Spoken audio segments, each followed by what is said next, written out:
Love you. The story this morning is obviously wind and rain, but it's just how many places don't have power this morning. There's about 300,000 places in southeast Queensland. In Brisbane Central or the CBD and outer areas, it's 62,000. The Gold Coast, it's, 112,000. To give you an idea of the wind last night, it moved up from the Gold Coast that copped another battering, but Brisbane just got thumped last night. 105 km/h winds at Redcliffe and at Hervey Bay.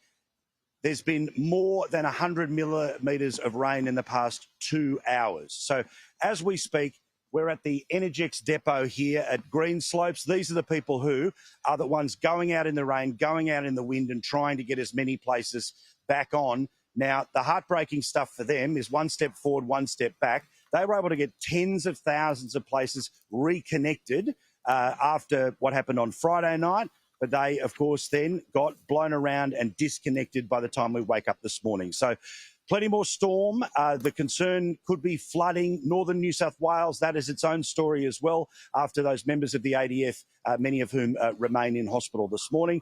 But the tropical cyclone, which they said, was a fizzer. Well, I've been standing in and around it for a couple of days. Not quite a fizzer if you're in the middle of it. Well, yes, and we feel poorly for all those people without power. But come on, it was a fizzer. We were told this was going to be some tropical cyclone like the likes of which we've never seen. It was going to be earth-shattering. And, yes, we've got a lot of rain and wind during the rain season in Queensland. I mean, come on, they over-egged this one a little bit.